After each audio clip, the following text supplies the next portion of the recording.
السلام عليكم ورحمة الله وبركاته. ازيكم يا شباب، عاملين ايه الأخبار؟ مرحبا يعني وبعد انقطاع طويل. طمنونا عليكم، أخباركم ايه؟ عارف طبعا انكم دلوقتي كده ايه طالع عينيكم وكله بطنه مكركبة وأنا كمان معاكم والله العظيم. يعني أنا بسجل لكم الفيديو ده، أنا عندي امتحان يوم الأحد معاكم، زي عندي امتحان يوم 7/6. دعواتكم كده ربنا يوفقنا يا رب. من غير لك كتير وعاجل كتير، أنا حتى مش همنتج، أنا مصور لك كده وهنزل لك زي ما هو، أنا مش ممنتج حاجة، أنا مش فاضي. اول حاجه انت عندك مادتين، قران وحديث، وعندك قران شفوي وتحريري وحديث شفوي وتحريري. بالنسبه للقران انا مش هقول لك خد 1 2 3 تخش تقفل، ما اضمنش. بس الطبيعي ان احنا عموما يعني قول 90% من طلبه ازهر بنخش الامتحان حافظين البقره كويس بمتشابهاتها، ال عمران كويس بمتشابهاتها، مراجعين على النساء، اوائل الاربع، السور القصيره. وعندك اخر 5 سنين بتمسك كتاب المرشد السنوات السابقه، بتمسك يا باشا كده اللي هي الاسئله الاخطر، تحفظ الاسئله اللي موجوده عشان ممكن يجيب زيها او ممكن ايه وراها. فانت كده تاني هتعمل ايه؟ ورقه وقلم يا ابن الناس. رقم 1 البقره محفوظه كويس، رقم 2 ال عمران محفوظه كويس، رقم 3 قارئ سوره النساء مراجع عليها عشان بس تفتكر الايات. خلصنا من اول المائده لحد الاخر انت بتعمل ايه؟ بتراجع اوائل السور، اوائل الاربع، المواضع المشهوره. جينا عند جزء عامه تحفظ الصور القصيره كويس جدا، حلو جدا. بالنسبه بقى احنا في الامتحان عندنا السؤال اللي هو بنكتب كتير ده، اللي هو السؤال المقالي، وعندنا السؤال اللي يختار. بنعمل ايه في السؤال اللي يختار؟ بنجيب امتحانات اخر 5 سنين، دور اول وثاني واسترشادي. حلو. بنعمل ايه؟ بنمسك الاسئله اللي يختار دي، نحفظ الاسئله اللي فيها، وبنفتح. ده زياده تاكيد بقى، افتح كل ايه، خد ايه قبليها مثلا، خد ايه بعديها، او صفحه كده اقراها، مجرد قراءه عشان تعرف او تفكر نفسك بالايات. كل ده انت اخدته قبل كده وحافظه، بس فكره ان احنا كلنا ناسيين. تمام. ده كده بالنسبه للي هتعمله في القران. بالنسبه للشفوي باشا، اقعد محترم في اللجنه، خلي علاقتك كويسه بالمدرسين، المدرسين هيشيلوك فوق دماغهم، المدرسين بيبقوا متعاونين جدا في الشفوي. وبرده نفس الكلام، احفظ البقره كويس، ال عمران كويس، والباقي زي ما احنا اتكلمنا، يعني هو بيراجع على اوائل الصور، اوائل الاربع.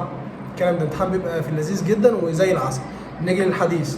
الاحاديث الحفظ تتحفظ، الاحاديث الحفظ تتحفظ، الاحاديث الحفظ تتحفظ لاخر مره. انت يا باشا فاضل عندك 3 ايام، النهارده الفيديو ده هينزل لك يوم 3/6، فانت فاضل عندك 3 ايام. هتعمل ايه؟ اول حاجه تمسك كتاب المرشد اللي هو المراجعه النهائيه. عندك امتحانات يا باشا، هتبدا تحل كل حديث. انت مثلا وليكن مثلا اي الاسلام خير مثلا، بحل. حليت؟ الحمد لله. غلط، روح يا باشا ذاكر الحديث كله، خش على السؤال الثاني. والله مثلا الحديث الثاني مثلا غلطت غلطه، روح ذاكر. الحديث اللي بعديه غلطت غلطه، روح ذاكر. لا تمام، عديه، وهكذا. كتر حل انت، او مثلا اقول لك حل حاجه ثانيه. انت يا باشا امسك الامتحان، حل الامتحان كله، شوف انت غلطت في انهي حديث، روح ذاكر. الامتحان اللي بعديه الحديث اللي انت غلطت فيه ظبط ولا لا؟ ظبط، خلاص الحمد لله. ما ظبطش او غلطت فيه تاني، روح ذاكره تاني، وهكذا. اللي هو نظام حل بالاسئله. انا بحل الامتحان، بعرف الاحاديث او الدروس اللي انا غلطت فيها واروح اذاكرها. تمام. الحديث عايز تكرار كتير، يعني انت مثلا انت اصحى الصبح ذاكر مثلا 5 او ذاكر 7، بالليل ذاكر 7، او مثلا في نص او الصبح ابدا 5 وبعد كده 5 في يومين هتكون ذاكرتهم كويس جدا بحفظ بقى، وعندك طول النهار حل. طب انا مثلا غلطت في حديث يا باشا، روح ذاكره تاني، غلطت في حديث تاني، روح ذاكره، وهكذا. تمام. في اسئله انت عارفها بتهرب منك، اهم ما يرشد.